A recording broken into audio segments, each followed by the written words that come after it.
Anne, let's go! Et comme par hasard, je suis figé.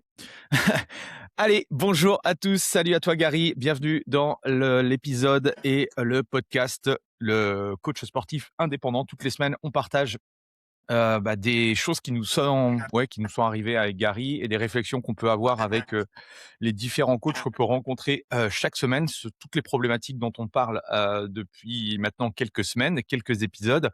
C'est des choses que soit vous avez pas encore vécu et que vous allez vivre, soit que vous êtes en plein dedans, ou soit peut-être que vous avez dépassé certaines étapes dont on a parlé. Et si c'est le cas, tant mieux, c'est que vous êtes en pleine progression. Dans ces épisodes-là, effectivement, on s'adresse beaucoup aux jeunes coachs débutants qui démarrent son activité, qui sort d'un PPJEPS, d'un CQP, et qui voudraient se lancer dans l'activité. Mais toutes les réflexions qu'on peut avoir, il suffit de les poser un peu plus fort. Et je sais pertinemment que même des coachs qui font 5, 10, voire même plus de chiffre d'affaires par mois, hein, pas par année, ont ces problématiques-là. Je pense rapidement, tu vois, le mindset sur l'argent, le sujet dont on va parler aujourd'hui. Bref, il y a pas mal de sujets. C'est simplement que en fonction des stades où tu en es dans ton business, la douleur, elle est plus ou moins forte. Mais je pense que toutes les réflexions qu'on peut avoir, en tout cas à titre perso, je les ai régulièrement et je suis toujours obligé de travailler sur moi. Et c'est ce qui fait que le fait d'être entrepreneur, c'est ça aussi. C'est un peu une quête sans fin, c'est-à-dire que tu évolues en tant qu'humain, tu évolues en tant qu'entrepreneur et la quête, elle est jamais terminée, quoi. C'est un jeu vidéo qui se termine jamais. Et Gary, aujourd'hui, m'a partagé le sujet suivant, c'est le fameux coach sportif versus influenceur. Il faut arrêter de jouer au mauvais jeu. En tout cas, la plupart des gens qui veulent se lancer, il y a deux tas. Je pense qu'il y a, ouais, il y a soit les coachs qui sont réfractaires à Internet, aux médias sociaux. Je veux pas montrer mon visage, donc bon, voilà, eux, ils sont pas visibles. Et de 2, quand ouais, j'ai envie de me montrer, et cetera, le problème, c'est qu'ils les font pour les mauvaises raisons. Et du coup, ils jouent le jeu d'influenceur et pas ça va pas servir leur business de coach. Donc on voudrait en discuter avec vous. Gary, comment vas-tu? Ça va super, comme chaque mercredi, on enregistre cette vidéo, ça me fait très plaisir de te rejoindre pour pouvoir discuter de tout ça. C'est les 30 minutes de bonheur de la semaine. Où, en fait et c'est ça qui est cool, et je pense que tout le monde pourrait faire la même chose, discuter de sa passion. Et on pourrait, nous, on sait qu'on en est à 30 minutes, on pourrait en parler pendant des heures. De toute façon, apparemment, les études montrent que les rapports qui sont autour de 30 minutes sont les meilleurs. Donc, on me dit, c'est-à-dire que je prends du pur plaisir avec toi, c'est génial et tout ça hors de loin quand même.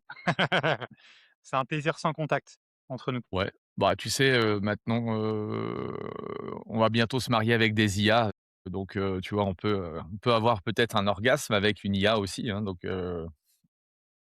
tout bah, cas en welcome, tout hein. cas Bienvenue tout le monde, n'hésitez pas à nous écouter, toutes les semaines pour avoir votre, votre dose d'orgasme, business. C'est avec plaisir. c'est ça, on Par va contre, t'appeler un truc comment? justement, je pense à renommer le podcast, coach sportif qui donne des orgasmes indépendants. C'est un peu long, des fois quand c'est long, c'est aussi bien. Ouais, exactement. Ouais, ouais. Du coup, la transition, les vues ne payent pas les factures. Ça veut dire quoi? Ça veut dire, en tout cas, dans ce que je pense des réseaux sociaux, je pense qu'aujourd'hui, il faut y être absolument. Pas tout sur tous les réseaux sociaux, peut-être, en fonction de de comment vous êtes dans le business. Mais si je reprends la base, c'est-à-dire je démarre, je me contenterai à une seule plateforme. Par contre, oui, j'essaierai d'être visible, parce que la visibilité, c'est ce qui va faire que potentiellement ça va découler sur tout un tas de choses business par la suite.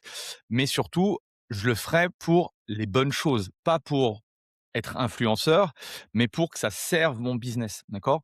Une plateforme type Instagram ou autre, c'est un outil d'acquisition et en aucun cas heu, un outil pour je sais pas, avoir un code, un code d'un produit alimentaire où vous gagnez 2 centimes par pot de protéines ou des choses comme ça. Si vous voulez être influenceur, auquel cas c'est OK, sachez que c'est pas le même métier, c'est pas le même business. Donc chaque business a une stratégie qui lui est propre. J'ai rien contre les influenceurs, bien au contraire. Par contre, on parle, je n'ai jamais été influenceur, donc je pourrais pas vous en parler. Par contre, le business du coaching, je peux vous en parler.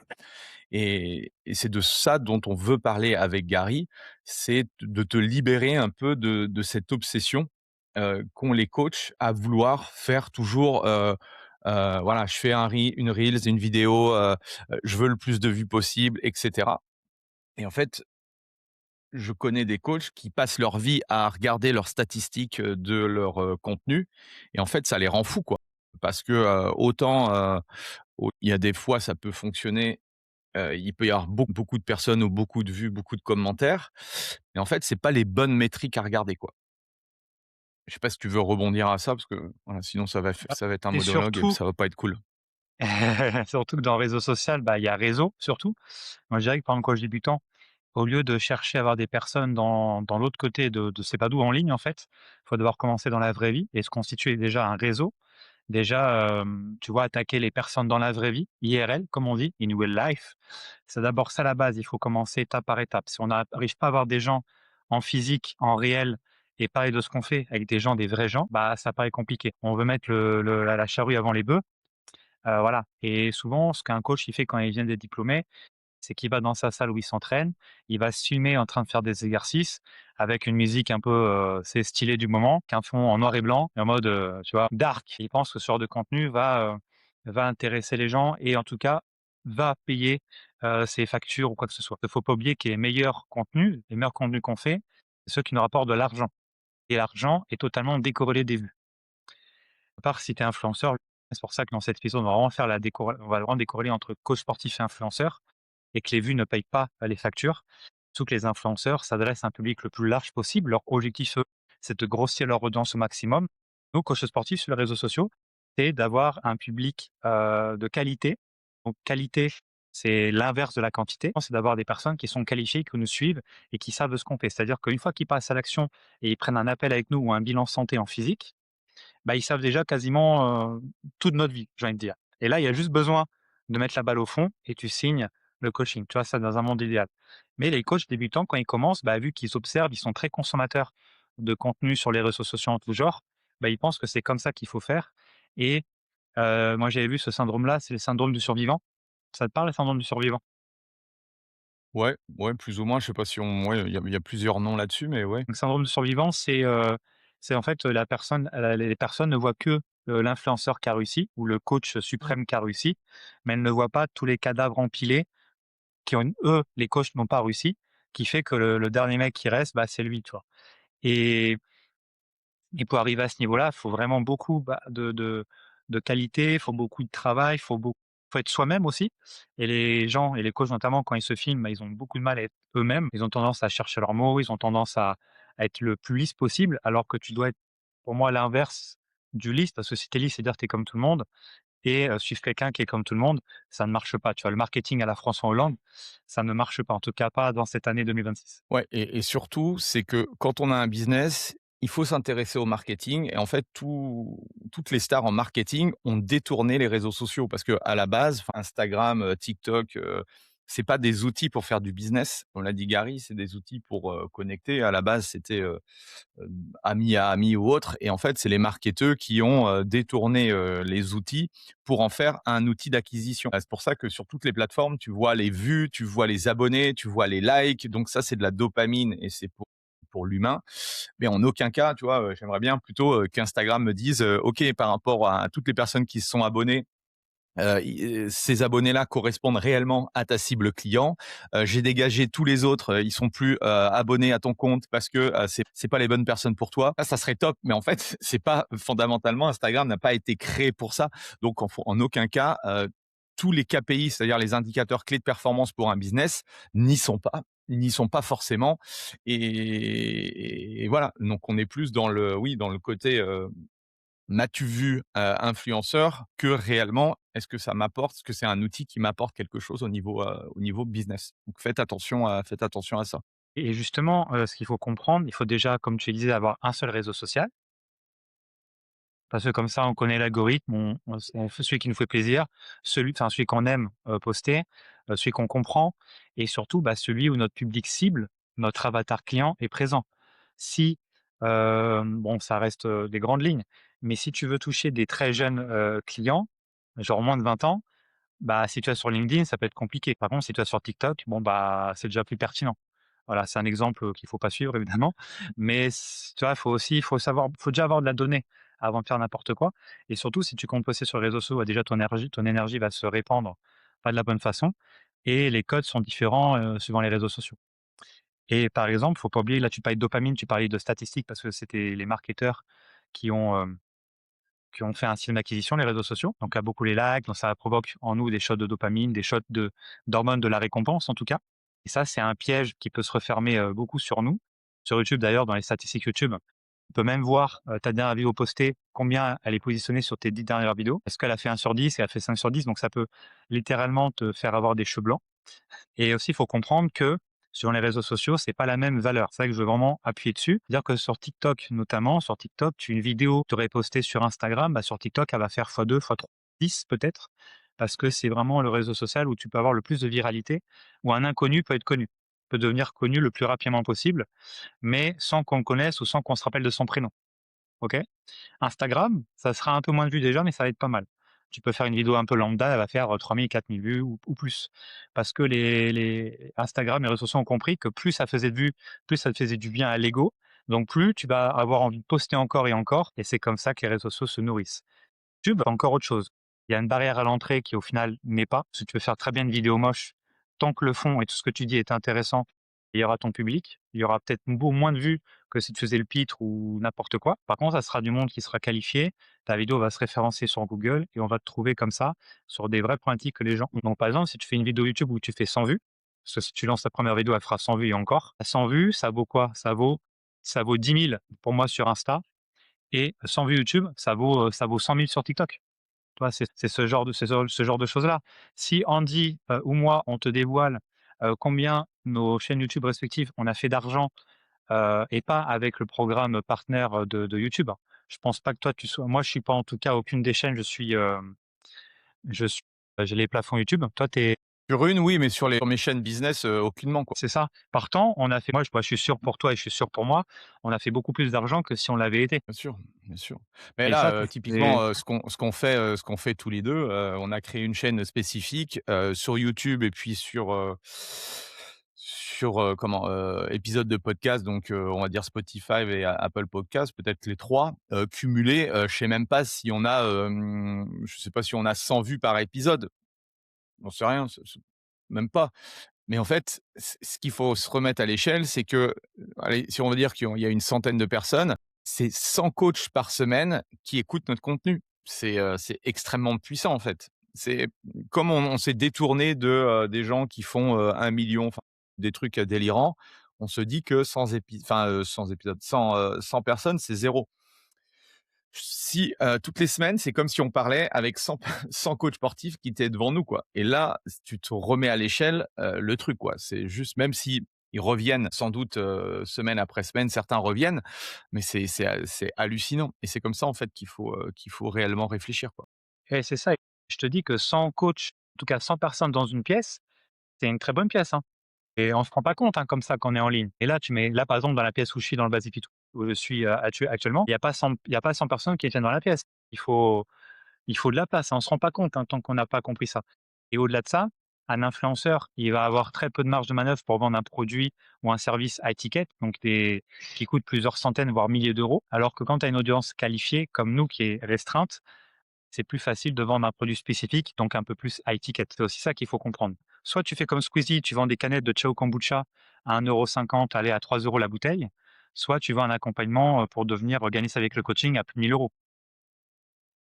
Et en fait, on pense Ouais, que c'est plus facile d'avoir des gens qui payent 3 €, sauf que c'est plus facile d'avoir une personne qui paye 1 000 que plusieurs. Combien il faudrait 33 personnes qui payent 3 € pour arriver à 1 000? Non, plus que ça, il en faudrait énormément. plus 300. Faut que tu trouves 333 personnes qui payent une canette, et faut que tu trouves une personne qui paye 1 000. Bah, au final, c'est peut-être contre-intuitif, mais c'est plus facile de trouver quelqu'un qui a un vrai problème dont tu es la solution, qui paye 1 000, et c'est réglé. Et il faut aussi se souvenir de ça. Rappelez-vous une chose, c'est que l influenceur, c'est top comme métier, mais du coup, ça nécessite de créer une audience, produire du contenu, retenir l'attention, travailler avec des marques, trouver des marques, entretenir une communauté et là, si je suis influenceur, c'est plus je touche de monde, plus potentiellement je peux intéresser des marques, des sponsors, des plateformes, des partenaires, des annonceurs. Donc ça, c'est clairement, c'est un super business, mais voilà, c'est ce business de l'influence. Lui, le coach, enfin, en tout cas, nous, notre business de coach d'accompagnement, on gagne principalement, notre vie comme l'a dit Gary, en aidant, des personnes à obtenir un résultat que nous, on est capable d'apporter le plus rapidement possible. Et en fait, notre modèle, moi, ce que je fais, aujourd'hui, je travaille avec Sophie sur la partie coaching avec les chefs d'entreprise. Notre modèle, il repose sur quoi? Il repose sur la confiance. Les gens qui doivent tomber sur nous doivent avoir confiance en nous, doivent voir qu'on est suffisamment compétent pour répondre à leurs problématiques. La notion de proximité aussi, elle est importante, la pertinence de ce que l'on vend, la capacité à résoudre rapidement le problème en question et puis, voilà, avoir la possibilité de montrer les résultats, quoi. Donc moi, j'ai besoin si je vends, nous, on vend un programme d'accompagnement à 5 000, voilà, entre les canettes à 2 € et puis un accompagnement à 5 000, en tout cas on va dire, 99 des gens te diront, alors peut-être pas, mais en tout cas, moi, ma réflexion, c'est plus facile de vendre un accompagnement à 5 000 que vendre, X canettes à 2 €, tu vois? Alors que l'on croit que moins c'est cher, plus on arrive à vendre. En fait, c'est pas le cas du tout. Beaucoup plus difficile de convaincre, X milliers de personnes, même de t'acheter, parce que sortir sa carte bleue, c'est très compliqué. Donc il y a très peu de friction. C'est pas X fois proportionnel entre je sais pas ce que vous vendez, je sais pas si vous vendez des accompagnements à 100 € et puis un accompagnement à 5 000. La friction, elle est pas X fois supérieure avec un programme à 5 000 qu'à 100 €. Donc il faut mieux effectivement, vendre plus cher pour avoir moins de clients, aller chercher moins de clients. Voilà un peu la réflexion que vous devez avoir par rapport à cette notion d'influenceur et de coach sportif. C'est ça, puis même au-delà du contenu pur, tu vois, tout à l'heure, j'ai un prestataire, je me suis fait, comment dire? L'école des coachs qui va se lancer en septembre là, j'ai eu une apparition sur une page Facebook connue dans ma ville et j'ai eu un premier appel d'un professionnel tout à l'heure de vidéo. Il avait pas regardé ce que j'avais fait, tu vois, comme vidéo. Je dis: «Bah, en fait, j'ai une chaîne YouTube et j'ai 510 vidéos», tu vois? Donc sur mon site, il y a peut-être pas autant de vidéos, mais j'en ai fait 510. Au-delà de ce que je fais, je lui dis: «Bah, en fait, c'est bien beau d'avoir des belles vidéos bien tournées et cetera, mais c'est le meilleur moyen déjà, de dépenser beaucoup trop d'argent et aujourd'hui, les gens veulent des vidéos aussi, les plus authentiques possibles. Genre, tu es juste appuyé sur le bouton enregistrement et après tu débites, tu y vas», tu vois? C'est ça que les gens recherchent de plus en plus. En tout cas, les personnes intéressées par tes propos vont rester, maximum de temps. Tu vois, par exemple, nous, tu sais combien de temps en moyenne les gens restent sur notre podcast en stream? Ils restent 26 minutes en moyenne et ils écoutent souvent deux épisodes, d'affilée. Donc ils regardent OK. 26 minutes à peu près, 20 et souvent, ils font le double, quoi. Ce que j'ai pu voir et plus les premiers épisodes qu'on tournait, c'est ceux qui marchent le mieux de plus en plus. C'est-à-dire que plus on fait d'épisodes, plus les gens regardent les premiers et les premiers font des très bonnes stats en stream. Et moi, j'ai 2 podcasts, donc j'ai moyen de comparer, et c'est, intéressant, c'est puissant, donc on nous écoute plus que ce qu'on nous voit. Donc je sais pas ce que ça veut dire, c'est peut-être qu'on est trop moche, je sais pas, donc là, on va peut-être se remettre en question. Bon, surtout Andy, mais non, non, mais Ouais, mais parce qu'en fait, c'est pas intéressant de nous regarder nous. Moi, les tous les le j'écoute à chaque fois, mais je regarde pas les Gugus. Enfin, il y a aucun intérêt de nous regarder, quoi. Tu vois? Je préfère enfin, je sais pas, donc c'est pour ça que, ouais, moi, j'écoute beaucoup de podcasts ou autres, mais quand il y a des trucs visuels et tout, enfin, je sais pas, OK, ça a du sens. Sinon, en tout cas, moi, ça a aucun sens de rester devant mon ordinateur et de regarder nos deux têtes, même si on est magnifique. Ce serait quoi les indicateurs importants que les coachs doivent regarder? Parce que si on a dit que les vues ne servaient pas à grand chose, simplement, les likes, on va dire, nourrissent notre ego.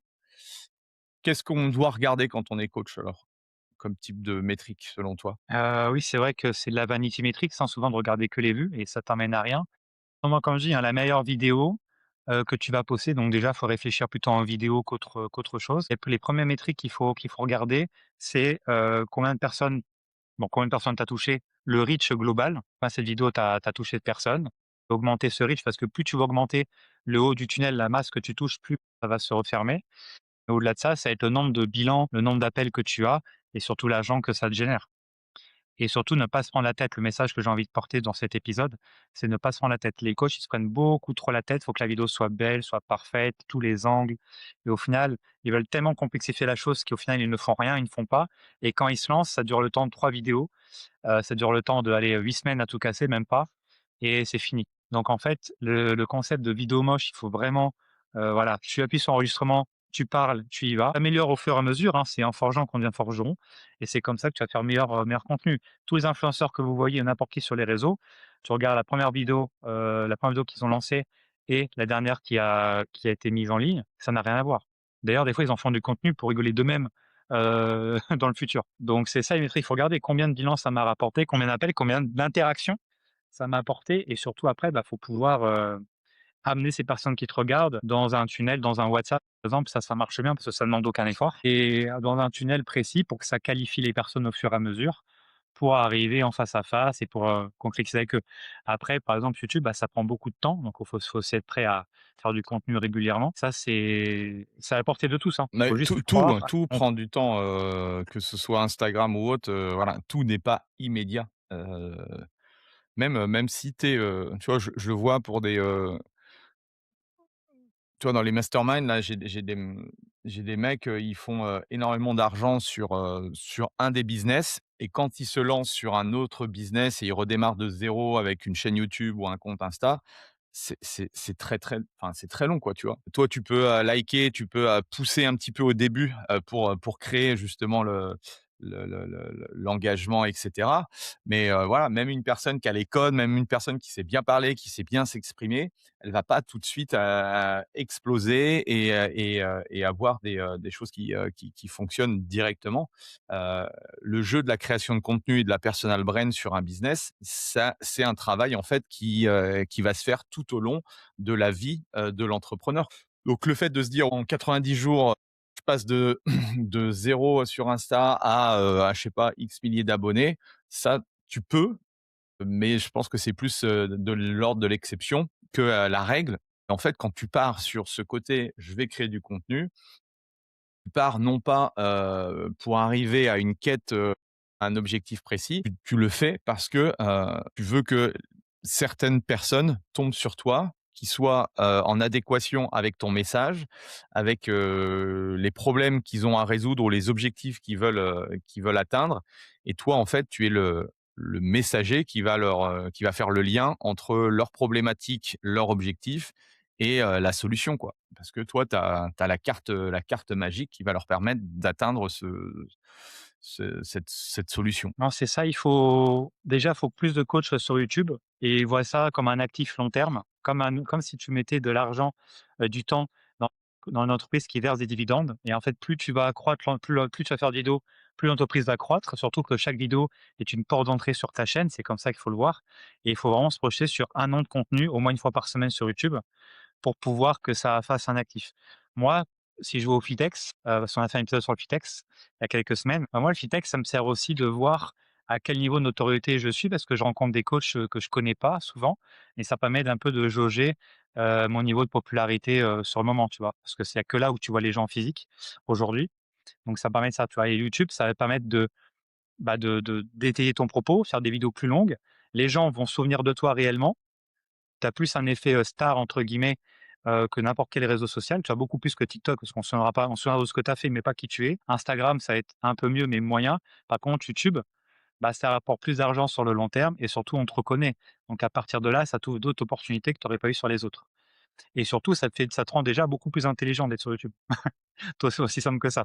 C'est-à-dire que ton propos, on dit: «Ah oui», tu vois, un inconnu qui tombe sur toi, par exemple quelqu'un, tu es coach en perte de poids, tu es une coach en perte de poids et quelqu'un qui est dans ta niche, qui veut perdre du poids qu'entre 30 et 60 ans, elle tombe sur toi, elle va faire OK. Elle va directement le mettre sur beaucoup plus facilement sur un piédestal, qui fait qu'elle va écouter plus jusqu'au bout, puis elle va dès qu'il y a une vidéo et cetera. Il y a cet effet-là. Quand j'ai rencontré Andy, j'ai commencé par, regarder ses vidéos sur YouTube. J'ai bouffé ses vidéos YouTube. Quand j'ai rencontré pour la première fois, je t'avais déjà dit, bah, c'était un peu bizarre parce que j'avais l'impression de rencontrer, tu sais, une star de cinéma ou un truc qui avait un effet, comme ça. Bon, ça s'est vite estompé, mais il y avait vraiment eu cet effet-là et c'est réel. On se rend pas compte, mais il y a que, s'il avait été sur TikTok, si ça existait à l'époque, il y aurait enfin, ça aurait été pas pareil. J'aurais même pas mis un billet, de plus j'ai 2 000 le week-end pour, avec toi, j'aurais jamais mis un sur TikTok un gars de enfin, ça aurait pas eu de sens. Sur Instagram non Mmh. plus. Si, c'est le fait que tu étais sur YouTube et que tu avais l'air de tu parlais, de savoir les choses, tu avais pratiqué. C'est ça qui m'a convaincu à mettre le plus gros billet que j'avais mis à ce moment-là et ça m'a débloqué énormément de choses. Donc quelqu'un, je regrette ça. Mais tu aurais pas été sur YouTube, tu aurais choisi, autre chose. Jamais de la vie, j'aurais mis un billet. Donc tu vois, ça se parce que tu faisais des vidéos longues, tu étayais ton propos, tu allais vraiment en profondeur et tu avais 2 fois tu avais quoi? Tu avais 3 fois 6 sous. Tu filmais ton écran, on Ah voyait bah, oui, toute oui, ta tête. c'était pourri, les vidéos, elles étaient pourries, hein.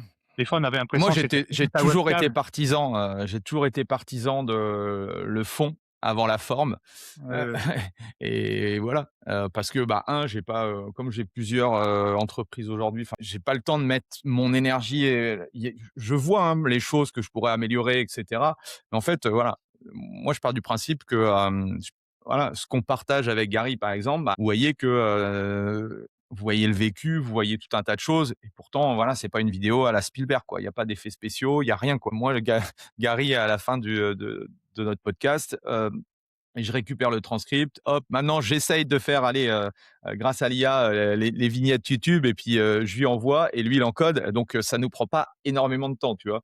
Je pense qu'on pourrait mettre beaucoup plus d'énergie. Mais en soi, ce qui est important, voilà, c'est le message, c'est l'information, c'est la récurrence, la discipline de le faire, bah, quand on est dispo, chaque semaine et c'est ça, en fait, qui va faire que, ça va, l'effet cumuler dans le temps. non, puis même là, si on parle de statistiques directement, on est à quoi? On doit être la 33e ou 34e épisode, un truc comme ça, vers les 35 épisodes, on doit être et il y a que récemment qu'il y a un switch où, là, comment dire? Il y a un pic, il y a un suivi là qui fait que les vues, montent plus, depuis pas si longtemps que ça. Donc si on avait dû, comment dire? Il a fallu plus de 30 épisodes pour qu'il y ait vraiment un nouveau pic, un nouveau switch. Soit on serait arrêté comme tout le monde au bout du 3e épisode, au bout du 10e ou je sais pas quoi, bah, il y aurait pas eu cet entrain, quoi et encore, c'est encore que le début. J'étais en train de regarder, mais j'ai pas regardé si on retapait, coach sportif indépendant là dans la barre, de En plus, on n'est recherche, pas est-ce aidé. que On n'est pas aidé par Google. C'est-à-dire qu'à la base, on a fait le podcast, c'est moi qui a trouvé le nom. Ah non, c'est toi non, c'est moi qui a trouvé le nom.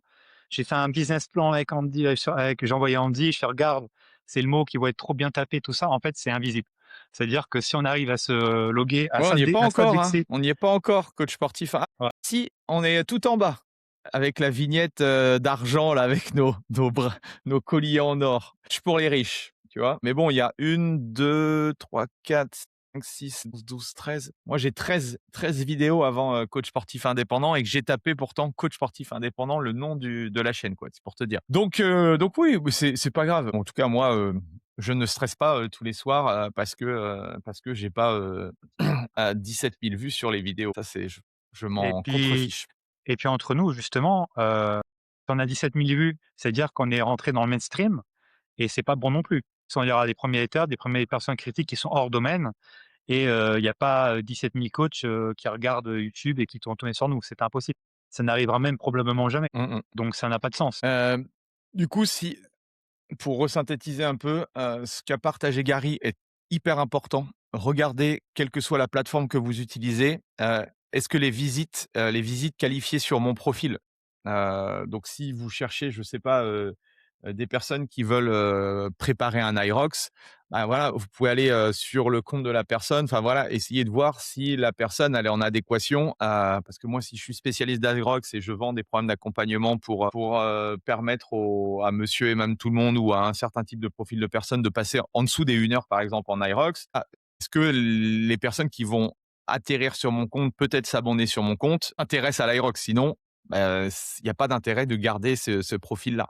Deuxième chose qu'a dit Gary, les conversations. En fait, quelqu'un ne te donnera pas 2, 3, 4, 5 000 € si tu as pas une conversation en one-one avec lui. D'accord? Il faut pas arriver, tant que tu seras pas, quelqu'un d'hyper connu, tu pourras pas vendre, sur une page de vente avec un bouton, à 2 500, c'est fini ça. Sur le marché américain, ça existe encore. Sur le marché français, si tu es, personne et personne te connaît, les gens vont pas, lâcher 2 000 à 3 000 € sur une page de vente. C'est voilà, donc à partir de là, Le début de la vente commence avec des DM, des conversations et tu vas, chercher à creuser pour savoir réellement si la personne qui a connecté avec toi ou si tu as connecté avec elle, elle est, potentiellement un profil dont tu as envie de t'occuper et si tu peux répondre à sa problématique. Troisième chose qu'a dit Gary, c'est les rendez-vous, prise de rendez-vous. S'il y a pas de rendez-vous, bah, il y a pas de vente et puis après, bah, du coup, est-ce que la personne elle est devenue client, quoi? Et c'est tout le processus assez classique, en fait, que l'on partage. Il y a juste ces métriques-là que vous devez suivre, chaque semaine et après, bah, c'est, ouais, comme l'a dit Gary, c'est choisir la plateforme et s'améliorer, ou continuer à partager ses réflexions, de son métier, de ce que vous pouvez apporter, des problèmes de vos clients, de tout un tas de choses que vous pouvez mettre en place pour, amener les gens à s'intéresser à vous et de se dire typiquement, si vous écoutez et que, aujourd'hui vous avez un business de coaching, il y a forcément à un moment donné, vous allez vous dire: «Ah, je suis sans doute bloqué» ou «J'ai envie de passer à l'étape d'après». Peut-être que, ces 2 gars, peuvent m'aider à passer à l'étape d'après, tu vois? Et c'est le principe, en fait, c'est tout le principe, il y a rien de révolutionnaire, c'est le principe du contenu. Il y a 2 possibilités dans la vie, enfin non, il y en a peut-être plusieurs, mais, le 1er c'est essayer de se démerder tout seul. Mais bon, on sait très bien qu'est-ce qui se passe? C'est je procrastine et avant de trouver la solution tout seul, si je l'ai pas trouvé, ça fait 6 mois, 1 an, 2 ans que je cherche. Bon, il y a pas de raison que je le trouve au bout de 3 ou 5 ans, quoi. Mais bon, on se persuade qu'on va y arriver, donc c'est bien, mais en fait, ça c'est pour moi, c'est du mindset à 2 balles. Tu sais les vidéos de motivation, «T'inquiète, no pain, no gain, ça va venir». Non, mais à un moment donné, si ça vient pas, ça viendra pas. Si tu fais toujours la même chose, ça viendra pas. Donc même si tu t'efforces, ça a pas fonctionné. Donc la deuxième solution et c'est le principe des métiers du coaching et de l'accompagnement, c'est, bah, en fait, no stress. Nous, on l'a déjà fait. On va simplement t'expliquer comment accélérer le processus et surtout on sera derrière toi, derrière ton épaule et on va voir en fait tout ce que tu vois pas, quoi. De part à la fois parce que toi, tu es dans ton business, tu es, la tête dans le guidon et de 2, il y a des choses en fait où tu n'as pas encore conscientisé parce que tu es pas arrivé là. Donc c'est clair que si tu as jamais fait 5 000 € de chiffre d'affaires, bah, tu peux pas conscientiser tout ce qui se peut se passer à partir de là et ainsi de suite. La même chose avec 10, la même chose avec, si tu as jamais fait de coaching hybride, tu as jamais fait de online, tu as jamais fait, tu jamais vendu, tu peux pas anticiper des choses que tu ne connais pas et c'est ça le rôle. Enfin en tout cas, si tu es dans les métiers du coaching et l'accompagnement, ça doit te paraître logique. Mais bizarrement, comme la plupart des coachs ne se font pas accompagner, ça ne doit pas être systématiquement logique. C'est ça qui est bizarre. On devrait enseigner, j'espère qu'on enseignera, dans ton école que si vous faites un métier dans l'accompagnement et du coaching, le réflexe que vous devez avoir, vous, en tant qu'être humain, sur n'importe quel type de truc, si moi demain, je sais pas, je veux faire de la guitare, et j'ai jamais fait de musique et en fait, je vais pas me alors oui, il y a toujours des gens qui disent: «Bah, sur YouTube, il y a des gens qui ont appris la guitare tout seuls». Oui, mais par contre, on ne sait pas combien de temps ils ont mis pour apprendre la guitare tout seul, alors que si j'avais été voir, le un super mec à Dijon qui était une star et tout, peut-être qu'en 3 mois, je saurais déjà jouer des accords et tout, quoi. Oui, je pense qu'on peut tout apprendre aujourd'hui et c'est ça le côté, cool d'internet et de la création de contenu, mais ce qu'on ne parle pas, qui est le plus important, c'est le temps, tu vois? Et combien de temps si tu commences à gagner ta vie en tant que coach sportif, à ne serait-ce que faire les 5 000 € de chiffre d'affaires par mois, il te faut 10 ans. Mec, mais tu as perdu, tu perdu 10 ans de ta vie, quoi, tu vois? Tu vois? Donc ne réfléchissez pas comme, la plupart des gens ou une nouvelle fois les salariés fonctionnent parce que c'est pas du tout la même chose. Bref, je m'écarte du sujet. Hem, c'est quoi ta conclusion, Gary, de tout ça? Faut être influenceur ou faut être coach? Coach à 1000 et surtout arrêtez de vous faire influencer par des gens qui n'ont jamais fait, qui ne comprennent pas votre métier. Il faut arrêter. Quand on est coach sportif débutant, le principal problématique que je vois, c'est surtout que les gens se font influencer par n'importe qui. Donc attention à ça. Ouais, bah, c'est une bonne conclusion. Excellent. Merci à tous. Dites-nous dans les commentaires ou envoyez-nous un message si ça a débloqué certaines choses. N'hésitez pas à nous envoyer mettez, nous, dans les commentaires votre pas s'ils peuvent nous mettre, leur compte Instagram ou autre qu'on regarde. On Mmh pourrait se mh. faire ouais, ça pourrait être sympa. Ouais, faire des audits. Heu, ouais, pourquoi pas. Et bah, sinon, on se retrouve, nous, alors moi je suis en vac là, donc je sais pas comment on va s'organiser, mais bon bref, on vous tient au courant, sur la suite, mais sachez qu'il y aura, une suite. Merci Gary, merci à tous et on se dit à très vite. Tchuss.